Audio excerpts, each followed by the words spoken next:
الحمدللہ رب العالمین والصلاة والسلام علی سید الرسل و خاتم النبیین وعلی آلہ و اصحابہ اجمعین اما بعد فاعوذ باللہ من الشیطان الرجیم بسم اللہ الرحمن الرحیم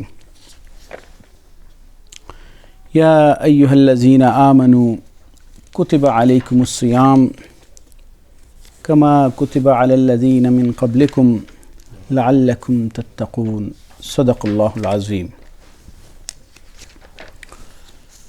سامعین محترم، رمضان المبارک کی آمد قریب ہے۔ اللہ رب العزت کی طرف سے رمضان ایک بہت بڑی نعمت کے طور پہ امت مسلمہ کو عطا کیا گیا۔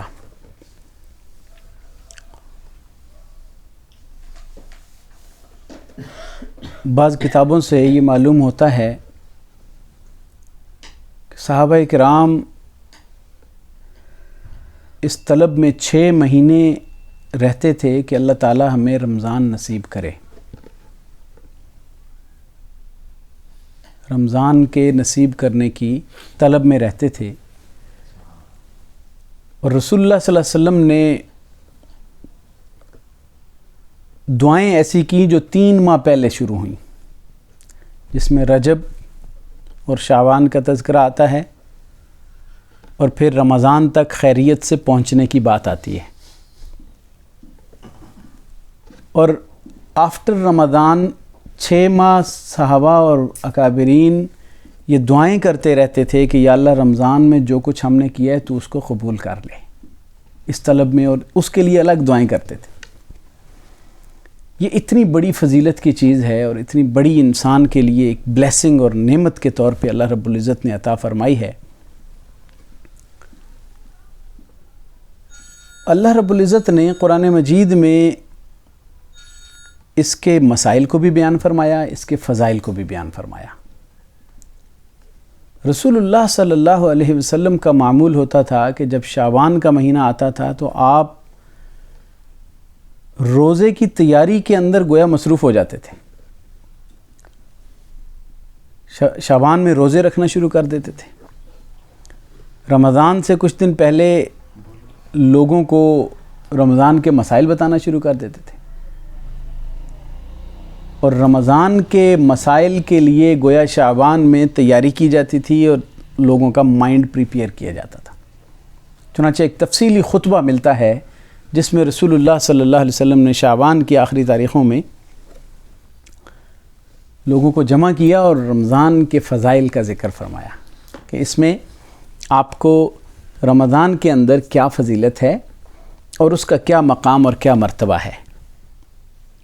ہم اس پہ بھی بات کریں گے تفصیل سے، روزے کے مسائل اور روزے کے جو فضائل ہیں اور آپ صلی اللہ علیہ وسلم کی اس کے ساتھ جو محبت ہے۔ تو عرض یہ کر رہا ہوں کہ آپ صلی اللہ علیہ وسلم اور آپ کے صحابہ روزے کی اور رمضان کی آمد کے طلبگار ہوتے تھے اور طلب میں رہتے تھے، اور جب رمضان آ جاتا تھا، رمضان کے دوران ان کے شوق اور ان کی محبت کا یہ عالم ہوتا تھا کہ وہ اپنے آپ کو ہمہ وقت رمضان کی رحمتوں اور برکتوں سے مستفید کرنے کے لیے کوشاں رہتے تھے۔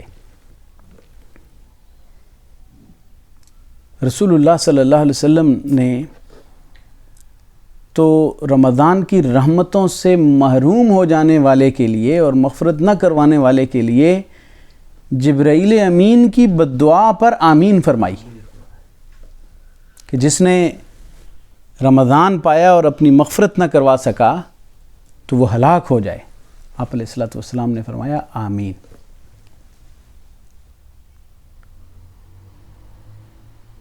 اور اس مہینے کو بنیادی طور پہ جو انسان کو اللہ رب العزت نے یہ مہینہ عطا فرمایا ہے، تو اس کے 2 چیزیں میرے سامنے آتی ہیں قرآن و سنت کی تعلیمات کی روشنی میں۔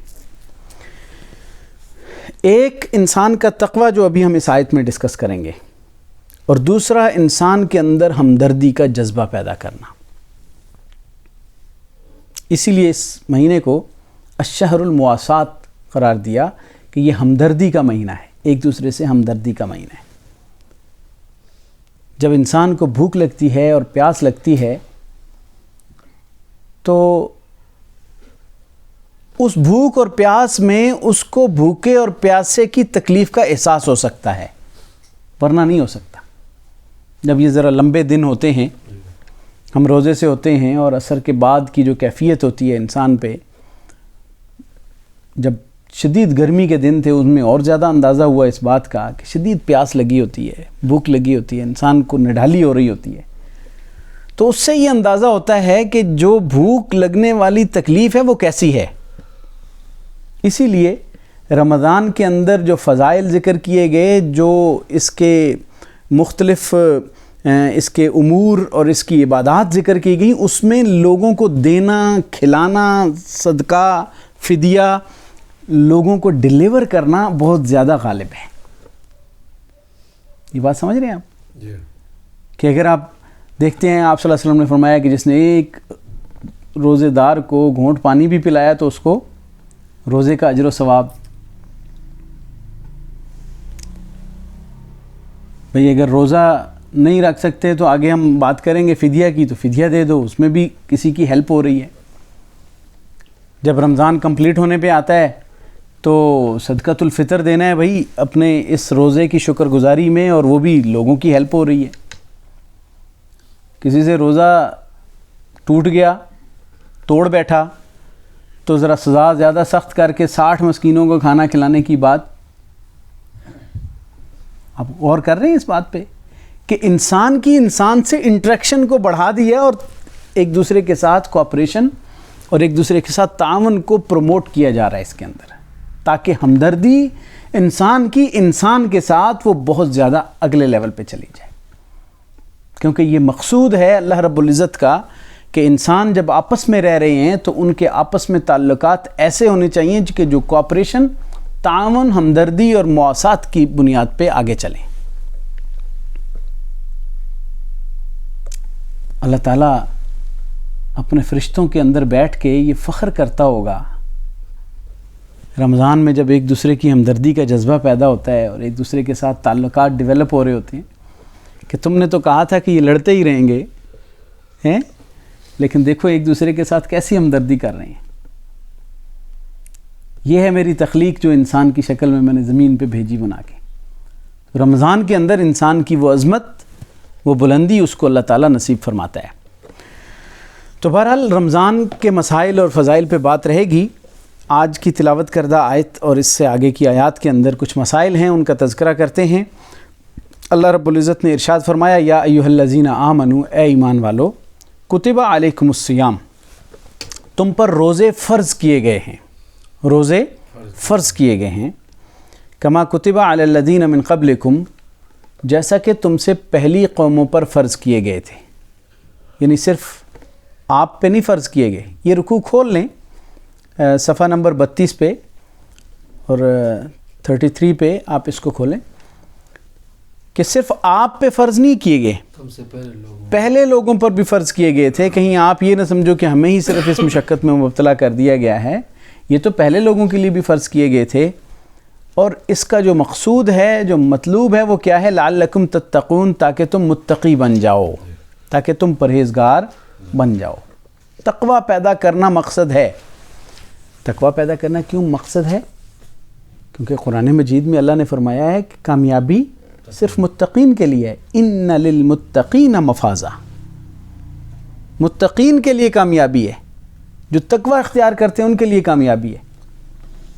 انسان اپنی زندگی کی دوڑ میں بعض اوقات بہک جاتا ہے، کوئی غلطی ہو جاتی ہے، مسٹیک ہو جاتی ہے، اپنا جو اس کا نفس ہے اس کو وہ اپنی خواہشات پہ لگائے رکھتا ہے، اپنی خواہشات کی پیروی پہ لگا رہتا ہے، اور اس کی جو خواہشات ہیں ان کو کنٹرول کرنے کا مادہ کمزور ہو جاتا ہے اس کے اندر۔ اللہ رب العزت اس رمضان کو اس لیے لے کے آتا ہے کہ اس کے اندر اپنے گناہوں پہ کنٹرول کرنے کا، اپنی خواہشات کو اللہ کی مرضی کے تابع کرنے کی طاقت پیدا ہو، اور وہ اس کے نتیجے میں متقی بن جائے۔ تقوی کیا ہے؟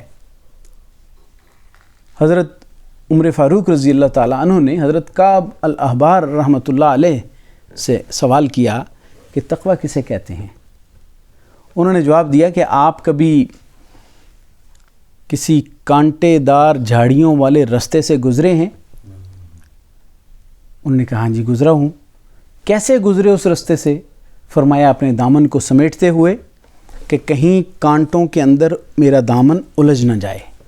تو فرمایا یہی تقوی ہے کہ جب انسان اس گناہوں والے کانٹوں والی جھاڑیوں کے رستے سے اپنی زندگی میں گزر رہا ہے نا، تو وہ اپنے دامن کو گناہوں کے کانٹوں سے سمیٹ کے صحیح سلامت یہاں سے لے کے نکل جائے، یہاں سے گزر جائے۔ یہ ہے تقوی۔ متقی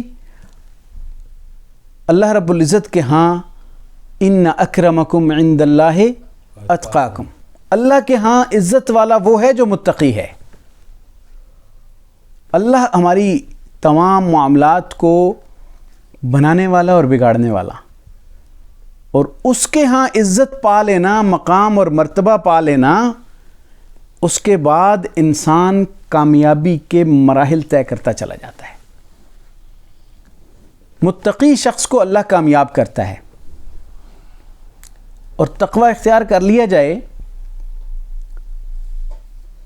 تو فرمایا جو اللہ کا تقوی اختیار کرتے ہیں ان کو اللہ تعالیٰ وَيَرْزُقْهُ مِنْ حَيْثُ لَا يَحْتَسِبْ، اس کو وہاں سے رزق دیتا ہے اللہ رب العزت جہاں سے اس کا گمان بھی نہیں ہوتا۔ یہ تقوی کی وجہ سے ہے۔ چھوٹے چھوٹے گناہوں سے اپنے آپ کو محفوظ کرنا، اپنی زندگی کو پاک صاف کر کے آگے بڑھنا، اپنی سوچ کو پاک رکھنا، اپنی تنہائی کو پاک رکھنا، اپنی خلوت اور اپنی جلوت کو پاک صاف رکھنا، اور اللہ کے خوف کے تحت اس کو بسر کرنا، اس سے انسان کا نفس اور اندر پاک ہوتا چلا جاتا ہے۔ اور یہ دل کی بات ہے تقوی۔ تقوی کوئی ظاہری طور پہ حلیے پر مشتمل نہیں ہے، اس پر مبنی نہیں ہے۔ آپ علیہ الصلوۃ والسلام نے ارشاد فرمایا التقوی ہا ہنا، ایسے اشارہ فرمایا اپنے سینے مبارک کی طرف، دل مبارک کی طرف، کہ تقوی یہاں پہ ہوتا ہے، یہاں پہ دل کے اندر ہوتا ہے تقوی۔ انسان بظاہر ایک بڑی شکل و صورت بنا لے، اچھا سا رومال ڈال لے، بڑے جی میں گدی پہ بیٹھا ہوں، بڑا میں جو ہے نا وہ پیر صاحب بنا بیٹھا ہوں، لیکن فرض نماز کی بھی پرواہ نہ ہو، کسی کا حق مارنے کی بھی پرواہ نہ ہو، اس کو جو ہے وہ کسی کا مال کھانے کی پرواہ نہ ہو، حلال حرام کی تمیز نہ ہو، لوگوں کا مال بھی چٹ کر جاتا ہو، تو اللہ کے قانون کے مطابق وہ متقی نہیں ہوگا۔ متقی وہ شخص ہوگا جو اللہ تعالیٰ کے بتائے ہوئے طریقوں پر زندگی بسر کرے اور دل کے اندر اللہ کا خوف رکھے، خدا خوفی کی وجہ سے اس سے جرم سرزد نہ ہو، گناہ سرزد نہ ہو۔ پھر کہیں اگر انسان ہونے کے ناطے کوئی لغزش اور گناہ ہو ہی جائے تو متقی شخص وہ ہوتا ہے جو فوراً توبہ کی طرف رجوع کرتا ہے کہ یا اللہ میری توبہ، مجھ سے غلطی ہو گئی، ایک ایگریمنٹ کرتا ہے اللہ کے ساتھ کہ یا اللہ میرے سے یہ غلطی ہو گئی ہے، میں معافی کا خواستگار ہوں، لہٰذا مجھے معاف کر دے۔ یہ بھی متقی ہونے کی علامت ہے۔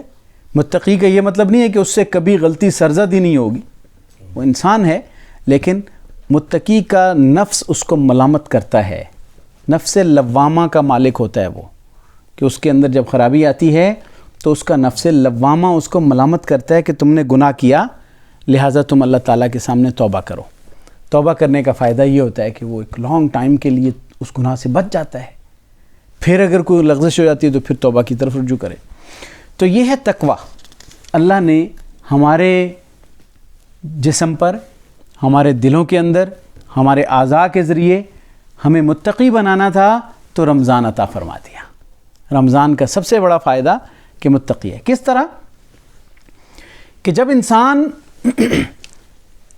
ایک وقت مقررہ تک کھانے پینے اور نفسانی خواہشات سے، حلال چیزوں سے رکا رہے گا تو حرام چیزوں سے رکنا تو کچھ زیادہ مشکل نہیں رہے گا۔ پھر ایک بندہ حلال چیز ہے، کھانا پینا میرے لیے حلال ہے، میرے حلال رزق کا مال پڑا ہوا ہے، میں اس کو نہیں کھا رہا، اللہ کا حکم سمجھ کے میں نے روک لیا اپنے آپ کو، تو حرام کام کی طرف میں کیوں مائل ہوں گا؟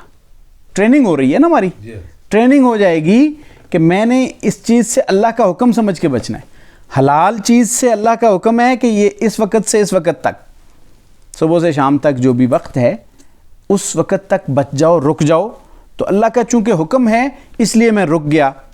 جب میں حلال چیز سے اللہ کا حکم سمجھ کے گناہوں سے رکا رہوں گا، غلطیوں سے باز رہوں گا، کھانے پینے سے رکا رہوں گا، تو بعد میں مجھے یہ پتہ چلے گا کہ جس اللہ کا یہ حکم تھا کہ یہ 1 مہینے کے لیے، اتنے وقت کے لیے، وقت مقررہ کے لیے حلال چیز نہیں کھانی، اس اللہ کا یہ حکم ہے کہ تم نے یہ ساری زندگی حرام امر، حرام کام اور ناجائز امر کی طرف نہیں آنا، تو وہ لامحالہ اس سے بھی رکنے کی اس کو پریکٹس ہو چکی ہوگی. یہ تقوی پیدا کرنے کے لیے اللہ نے روزے بھیجے، اور یہ کوئی معمولی چیز نہیں ہے. اس لیے کہا گیا کہ اس کی قدر کرو، کہ اس کے اندر اللہ تعالیٰ ماحول سازگار کر دیتا ہے. حدیثوں میں آتا ہے اللہ تعالیٰ فرماتا ہے کہ اس رمضان کے اندر اللہ تعالیٰ جنت کے سارے دروازے کھول دیتا ہے، جہنم کے سارے دروازے بند کر دیتا ہے. ماحول سازگار ہو رہا ہے نا، تقوی کے لیے ماحول سازگار کیا جا رہا ہے. فرمایا کہ روزانہ اللہ تعالیٰ جو ہے وہ جہنم سے نجات دیتا ہے لوگوں کو. بعض روایت میں آتا ہے کہ روزانہ اللہ رب العزت مومن کی ایک دعا ضرور قبول کرتا ہے. ماحول سازگار کیا جا رہا ہے. شیاطین کو جکڑ دیا جاتا ہے، یعنی شیاطین کا جو شر ہے رمضان میں مومن کے اوپر اللہ تعالیٰ ایک ایسی شیلڈ پیدا کرتا ہے اس رمضان کی وجہ سے کہ شیطان کا شر انسان کے اوپر غالب نہیں آتا، شیطان کی شر سے بچا رہتا ہے. چھوٹا موٹا تو اس کا شر ہوتا ہے، لیکن بہرحال ایک اجتماعی طور پہ جو اس کی پہلی کاوش ہوتی ہے، عام دنوں میں اس کی کوشش ہوتی ہے، اس میں اس کو بہت بڑی ناکامی کا سامنا کرنا پڑتا ہے. اللہ تعالیٰ ان قوتوں کو جو ہے وہ دھکیل دیتا ہے کہ یہ میری رحمتوں کا مہینہ ہے، اب تمہاری بات نہیں چلے گی. مومن کے دلوں میں رحمت کو عام کر دیا جاتا ہے، اس کو موسم بہار کی طرح پھول کھلا دیے جاتے ہیں رحمتوں کے. تو یہ رمضان کے ماحول اللہ تعالیٰ اس کے لیے سازگار کر دیتا ہے. اور فرمایا کہ ڈرنے کی ضرورت نہیں ہے، یہ کوئی ساری زندگی کے لیے نہیں تمہیں دے دیا کہ روزہ رکھو، بلکہ ایام معدودات، چند دن ہیں، گنتی کے چند دن ہیں، یعنی 1 مہینہ ہے. فمن کان منکم مریضا، اور اس میں بھی بڑی ریلیکسیشنز ہیں، اس میں بھی بڑی رعایتیں ہیں کہ جو کوئی تم میں سے مریض ہے کہ وہ روزہ نہیں رکھ سکتا، او علی سفر، یا ایسے سفر پہ ہے جس کو شرعی سفر کہتے ہیں، جس پہ نماز قصر ہو جاتی ہے، تو فعدۃ من ایام اخر، تو اس کے لیے یہ اجازت ہے کہ وہ اپنی گنتی باقی دنوں میں پوری کر لے، روزہ چھوڑ دے، گنتی باقی دنوں میں پوری کر لے. وعلی الذین یطیقونہ، اور کچھ ایسے لوگ جو بڑی مشکل سے روزہ رکھ سکتے ہیں، یعنی طاقت نہیں رکھتے وہ روزے کی. یہاں پہ 2 طرح اس کا معنی کیا جاتا ہے کہ ایک اس میں لا محذوف مانا جاتا ہے کہ جو طاقت نہیں رکھتے، اور دوسری بات جو بڑی مشقت کے ذریعے روزہ رکھتے ہیں. یطیقونہ کا اطلاق اس پہ ہوتا ہے کہ جو بڑی مشکل میں پڑھ کے روزہ رکھتے ہیں، یعنی ایسے جو بوڑھے لوگ جو ضعیف ہیں، جس کو شیخ فانی کہا جاتا ہے کہ اب اس کی صحت مندی کی علامت اب باقی نہیں رہی، کہ یہ نہیں ہے کہ ابھی وہ بہت بیمار ہے تو آگے وہ بہتر ہو جائے گا، تو اس کے لیے یہ ہے فدیۃ طعام مسکین، وہ مسکین کو 2 وقت کا کھانا دینا اس کے لیے فدیہ ہے. روزے کا فدیہ کیا ہے؟ جو موجودہ وقت جو ہے ہمارا، اس میں جو تقریباً 1 کلو اور 700 گرام کے قریب، 690 گرام راؤنڈ اباؤٹ 700 گرام، 1.25 کلو لگا لیں، 1.25 کلو گندم کی جو قیمت ہے نا مارکیٹ میں جو قیمت ہے، اس قیمت کو کسی کو ادا کر دے، یا کسی مسکین کو 2 ٹائم کے کھانے کھلا دے. یہ اس میں علماء نے لکھا ہے کہ ایک ہی مسکین کو 2 ٹائم کا کھانا کھلانا چاہیے، تاکہ وہ ایک فدیہ ایک بندے پہ پورا ہو اور اس کا کچھ نہ کچھ بھلا ہو جائے. اگر کسی کے ذمہ 1 مہینے کے روزے ہیں تو وہ اس کو بھی اسی طرح کاؤنٹ کر کے تو وہ دے گا جتنا 1 مہینے کا فدیہ بنتا ہے. گویا فدیہ ان پہ ہوگا کہ جن کے دوبارہ درست ہونے کے امکانات ختم ہو جاتے ہیں، یا جو فوت ہو گیا اور اس کے ذمہ باقی ہے تو اس کے اگینسٹ وہ فدیہ دیا جائے گا. جیسے ایک بوڑھا آدمی ہے، وہ ایسی عمر کو پہنچ چکا ہے کہ وہ طاقت اس کے اندر نہیں ہے روزہ رکھنے کی۔ اب یہ تو پاسبل نہیں ہے نا کہ ابھی اگر وہ انتہائی لاغر کمزور ہو چکا ہے اور اگلے سال وہ پھر اور صحت مند ہو جائے گا، وہ آگے ہی آگے جاتی ہے، طبیعت خرابی کی طرف جاتی ہے، ڈیکریز ہوتا چلا جاتا ہے، تو ایسے بندے کے لیے ہوتا ہے فدیہ۔ لیکن ایک عام آدمی ہے، مریض ہے، یا کسی وجہ سے اس کا روزہ رہ گیا ہے، تو وہ فدیہ نہیں دے گا، بلکہ وہ مریض ہے تو وہ روزے کو جب اس کے روزے رکھنے کی طاقت آئے گی تو وہ اس کو روزے کی قضا لوٹائے گا اور وہ روزہ رکھے گا، تب اس کی گنتی پوری ہوگی۔ وعلی الذین یطیقونہ فدیۃ طعام مسکین فمن تطوع خیرا فهو خیر له، جو کوئی اپنی طرف سے اور بہتر کرتا ہے، یعنی یہ فدیہ کی بات ہے نا، فدیہ کی بھی بات ہے اور روزے کی بھی بات ہے کہ اگر کوئی ایک خاص فدیہ کی رقم منیمم بتا دی، اگر اس سے اوپر تطوع کرتا ہے نفلی طور پہ اور بڑھا دیتا ہے فهو خیر له، اس کے لیے بہتر ہے، یا کوئی رمضان کے روزوں کے علاوہ بھی روزے رکھتا ہے تو اس کے لیے بہتر ہے۔ وَأَن تَصُومُوا خَيْرٌ لَكُمْ، لیکن یہاں پہ فرما دیا کہ اگر سفر میں ہو یا مریض ہو تو روزہ نہ رکھو، لیکن اگر روزہ رکھ لو تو تمہارے لیے زیادہ بہتر ہے، کیونکہ جو اجر و ثواب رمضان کے روزے کا ملنا ہے وہ اور مقامات پر اور دنوں کے اندر نہیں مل سکتا۔ ان کنتم تعلمون، اگر تم جانتے ہو، یعنی اگر تمہیں اندازہ ہے ان چیزوں کا تو پھر روزہ رکھ لو تو بہتر ہے۔ لیکن یہ ڈیپینڈ کرتا ہے کہ کنڈیشن کیسی ہے۔ مثلا سفر ہے، سفر کی جو مسافت تو سفر والی ہے، لیکن سفر آرام دہ ہے۔ جہاز پہ جانا ہے تو پتہ ہی نہیں چلتا، ادھر سے ایئرپورٹ پہ، ایئرپورٹ سے بیٹھے اسی جہاز میں اور وہاں سے اترے جناب گرمی بھی ہے تو کو گرمی نہیں لگے گی، چلنا پھرنا اس نے کوئی نہیں ہے، تو ان تصوموا خیر لکم۔ اب گھوڑے اور اونٹوں کا سفر تو ہے نہیں، رعایت تو اس کو ہے، اللہ نے دے دی کہ جی آپ نہیں رکھیں، اس کو گناہ نہیں ہوگا روزہ چھوڑنے کا، کیونکہ آپ علیہ الصلوۃ والسلام سے سفر کی حالت میں روزہ چھوڑنا بھی ثابت ہے، رکھنا بھی ثابت ہے، لیکن ڈیپینڈ کرتا ہے کہ کنڈیشن کیسی ہے۔ وَأَن تَصُومُوا خَيْرٌ لَكُمْ کے اندر اللہ تعالیٰ نے آپشن دے دیا کہ اگر رکھ لو تو بہتر ہے، کیونکہ اس کا جو اجر و ثواب ملنا ہے وہ عام دنوں میں اس طرح نہیں ملے گا۔ لیکن اگر سفر میں تو ہیں لیکن مشقت ہے، تکلیف ہے، تو اس پہ آپ علیہ الصلوۃ والسلام نے منع بھی فرمایا ہے کہ ایک دفعہ آپ صلی اللہ علیہ وسلم تشریف لے جا رہے تھے تو ایک سفر میں کچھ لوگ ساتھ تھے، ایک شخص نے جو ہے نا وہ ایک شخص کے اوپر لوگ جمع ہو گئے، لوگ جمع ہوئے تو آپ نے پوچھا کیا ہوا ہے، تو لوگوں نے کہا جی کہ عرض کیا یا رسول اللہ صلی اللہ علیہ وسلم، انہوں نے روزہ رکھا ہوا تھا اور گر پڑے ہیں بے ہوش ہو کے۔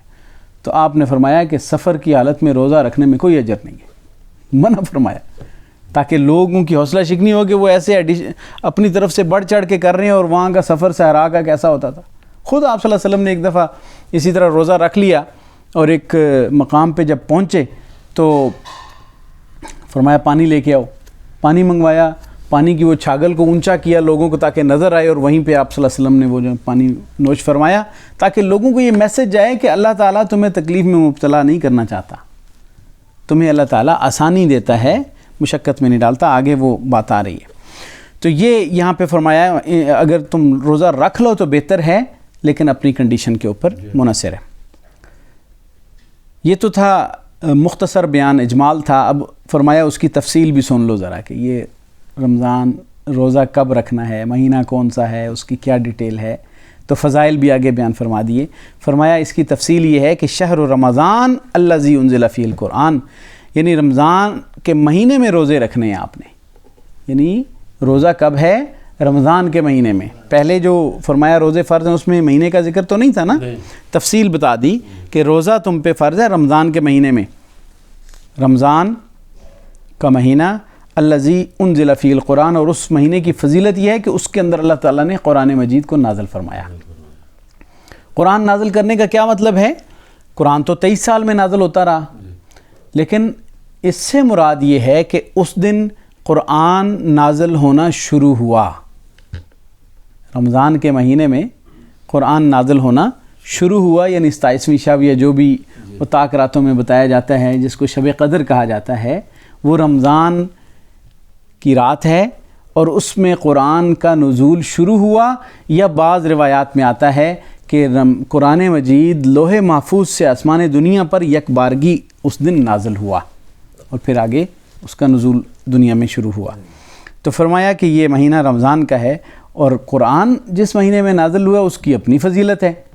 جس مہینے میں قرآن نازل ہوا ہے جو کہ کتاب ہدایت ہے اور پوری دنیا کے لیے رہنمائی کی کتاب ہے، تو اس مہینے کی فضیلت آٹومیٹکلی اور بھی زیادہ بن گئی، اور اس میں ہی روزہ رکھنے کا اللہ رب العزت نے جو حکم دیا، تو یہ کمال حکمت ہے کہ قرآن اور رمضان کو جوڑا تاکہ روزہ اور قرآن دو چیزیں، دو عبادات ایک مہینے کے اندر جمع ہوں اور ان کی جو اٹیچمنٹ ہے وہ کمال درجے کی ہو جائے۔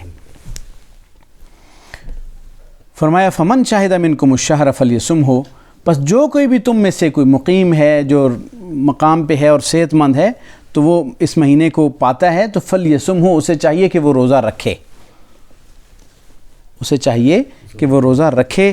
ومن کان مریضا، اور جو کوئی تم میں سے مریض ہے، تفصیل بتا دی کہ جو کوئی تم میں سے مریض ہے او علی سفر، یا سفر پر ہے، فعدۃ من ایام اخر، تو وہ دوسرے دنوں میں اس اپنے روزوں کی گنتی کو پورا کر لے۔ یعنی پچھلی بات کو یہاں پہ آگے دہرا دیا اس کی تفصیل کے طور پہ، اور بعض مفسرین نے یہ لکھا ہے کہ پہلے جو لوگوں کو کچھ آپشن دیا جاتا تھا، اور اس میں پھر یہ یطیقونہ کے آیت کو منسوخ بعض علماء مانتے ہیں، تو انہوں نے کہا جی کہ اس کی تفسیر یہ ہے کہ وہ تو حکم منسوخ ہو گیا کہ اب جس میں عام آدمی کے اندر بھی اگر طاقت نہیں ہے تو وہ فدیہ دے دے، تو وہ حکم تو منسوخ ہو گیا، لیکن ساتھ ہی چونکہ اس کے حکم موجود تھا مریض کا اور سفر والے کا، تو کہیں یہ نہ خیال جائے کہ وہ بھی حکم ساتھ منسوخ ہو گیا ہے، لہٰذا یہاں پہ دوبارہ اس کا تذکرہ کر دیا۔ یہ مفسرین نے ایک نکتہ لکھا ہے اس بارے میں، اور یہ گنتی پورا کرنے کی بات رمضان کے بعد کسی وقت بھی رکھی جا سکتی ہے۔ اس میں جو تعجیل ہے، جلدی پورا کرنا، یہ زیادہ بہتر ہے کہ انسان کو کیا پتہ ہے زندگی کا کہ کب اس کی زندگی مکمل ہو جائے، پتہ نہیں چلتا۔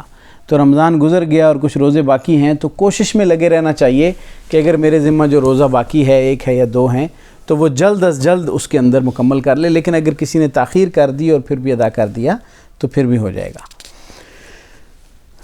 یہ جو رعایت دی اللہ نے کہ بھئی سفر اور مرض کی حالت میں رعایت ہے، تو فرمایا کیوں ہے؟ اس لیے کہ یرید اللہ بکم الیسر، اللہ تعالیٰ تمہیں آسانی دینا چاہتا ہے، اللہ تعالیٰ تمہارے لیے آسانی چاہتا ہے، آسانی۔ ولا یرید بکم العسر، اور تمہارے لیے تنگی نہیں چاہتا اللہ تعالیٰ، ایسا نہیں ہے کہ تمہیں تنگی میں مبتلا کرنا چاہتا ہو، اللہ تعالیٰ تمہارے لیے آسانی چاہتا ہے۔ اور یاد رکھیں قرآن مجید کے احکام کے جو اصول ہیں، قرآن مجید میں جو احکام نازل ہوئے، ان کے اصولوں میں سے ایک اصول وہ عدم حرج ہے۔ عدم حرج کا مطلب ایسا حکم دیا جاتا ہے، یا قلت تکلیف، دو اصول ہیں، عدم حرج اور قلت تکلیف، کہ قرآن نے جو بھی کوئی حکم بندوں کو دیا ہے نا کہ یہ حکم ایسے بجا لاؤ، اس میں اللہ نے عدم حرج کو ملحوظ رکھا کہ تم پر دین کے معاملات کو پورا کرنے میں کوئی حرج نہیں رکھا ہوا۔ لا یکلف اللہ نفسا الا وسعہا، اللہ تعالیٰ کسی نفس کو ایسی تکلیف نہیں دیتا جو اس کی وسعت سے باہر ہو۔ تو یہ تمام قرآن کے احکام میں اور بھی اصول ہیں۔ ایک اصول تدریج کا ہے کہ حکم آیا ہے تو وہ بتدریج آیا، جیسے شراب کی حرمت کا حکم ہے تو وہ کس طرح آتا رہا کہ پہلے شراب کی خرابیوں کو آہستہ آہستہ بیان کیا، پھر فرمایا تم پہ حرام ہے، 2-3 مراحل پہلے، اور پھر بعد میں حکم آیا کہ تم پہ شراب کو حرام کر دیا گیا۔ تو اسی طرح قلت تکلیف ہے، آسانی ہے، یعنی یہ وہ سہولیات ہیں جو قرآنی احکام کے اندر دی جاتی ہیں۔ تو آسانی کی بات ہے، آپ علیہ الصلوۃ والسلام نے فرمایا کہ میں آسانی پیدا کرنے والا بنا کے بھیجا گیا ہوں، میں مشکل پیدا کرنے والا بنا کے نہیں بھیجا گیا۔ شرعی احکام کے اندر انسان کی آسانی اور سہولت کو جتنا ملحوظ رکھا گیا ہے، یہ اللہ تعالیٰ کی کمال مہربانی کا نتیجہ ہے۔ وہ بھی کھڑے ہو کے نہیں پڑھ سکتے تو بیٹھ کے پڑھ لو، بیٹھ کے نہیں پڑھ سکتے تو لیٹ کے پڑھ لو، بھئی سفر میں ہو تو تمہیں تکلیف ہے تو نماز آدھی کر لو، او بھئی اگر مر رہا ہے بندہ حرام چیز پڑی ہوئی ہے، مر رہا ہے اور کوئی چیز ہی نہیں ہے جان بچانے کے لیے، اور خیر ہے بقدر ضرورت کھا لو بھائی، کوئی بات نہیں. یہ آسانی ہے نا اللہ تعالیٰ کی طرف سے کہ ٹھیک ہے میں نے حرام کی ہے، اس کے نقصانات تھے جس کی وجہ سے حرام کی ہے، لیکن خیر ہے جان بچانے کے لیے کھا لو، ابھی تمہیں حالت اضطراری میں اجازت ہے. کتنی مہربانیاں، کتنے اللہ رب العزت نے جو ہے نا وہ معافی کے پہلو، اور کتنی اللہ تعالیٰ کی طرف سے آسانیاں اور چھوٹ. پوری زمین کو اللہ نے مسلمان کے لیے سجدہ گاہ بنا دیا، مسجد بنا دیا، بھئی جہاں مرضی ہے تم نماز پڑھو، تمہاری عبادت قبول ہو جائے گی. اللہ کی رحمتیں اور برکتیں. یہ ساری چیزیں اللہ کی کمال مہربانی کا نتیجہ ہیں. تو فرمایا تمہارے لیے یرید بکم العسرہ، تمہیں واللہ یرید بکم العسر، تمہارے لیے تنگی نہیں چاہتا اللہ تعالیٰ، کیونکہ اللہ تعالیٰ کے دین کا پورا مدعا اور خلاصہ یہ ہے کہ میرے بندوں تک دین کی تعلیمات پہنچیں، اس کے لیے فائدے مند ہیں، لیکن ساتھ ساتھ یہ دیکھا کہ ان کو سہولت بھی رہے، آسانی بھی رہے. میرے بندے ہیں، میری مخلوق ہے، اور مخلوق ایسی مخلوق کہ فرمایا کہ الخلق عیال اللہ، پوری مخلوق اللہ کے کنبے کی طرح ہے.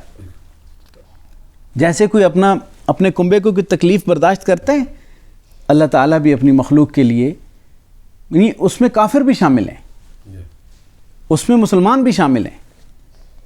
دیکھیں اللہ تعالیٰ نے کسی کافر سے اپنی سورج کی شعاؤں کو نہیں روکا، کیونکہ اللہ رحمان ہے، سب کے لیے. رحمان اور رحیم کا میں نے آپ کو تفصیلی ایک دفعہ بتایا تھا کہ وہ اللہ تعالیٰ کی رحمت جو ہے وہ سب پہ عام ہے.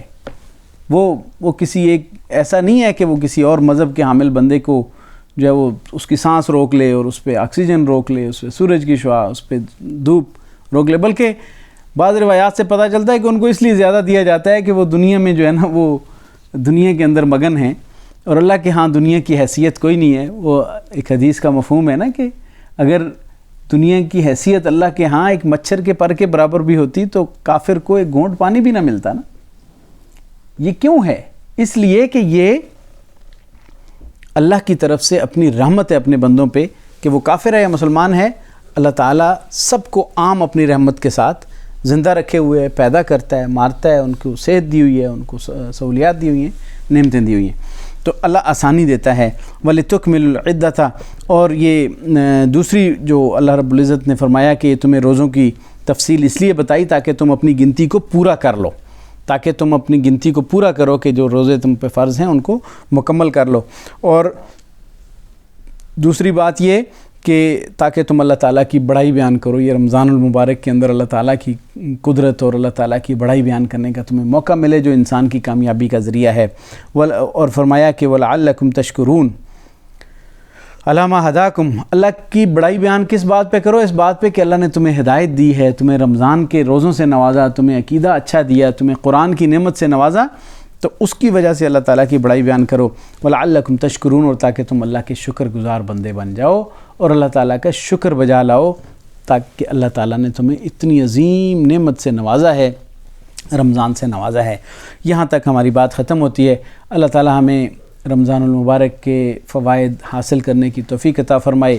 کوشش کریں کہ اپنے رمضان کی جو ترتیب ہے، رمضان کے جو معمولات ہیں، وہ اس طرح کے بنائیں کہ جس کے اندر زیادہ سے زیادہ رمضان کی برکتوں اور رحمتوں سے فائدہ اٹھا سکیں، زیادہ سے زیادہ رمضان المبارک کی جو ہے وہ اجر اور ثواب، جو کہ نوافل ہم چھوڑ چکے ہوتے ہیں عام دنوں کے اندر، نوافل کو اللہ تعالیٰ فرضوں کے برابر ثواب دیتا ہے، فرضوں کو 70 فرائض کے برابر ثواب دیتا ہے. اللہ کے راستے میں خرچ کرنا، انفاق فی سبیل اللہ، ایسے جو ہے نا وہ عام کر دیں کہ رمضان کے اندر زیادہ سے زیادہ ہم حاصل کر سکیں.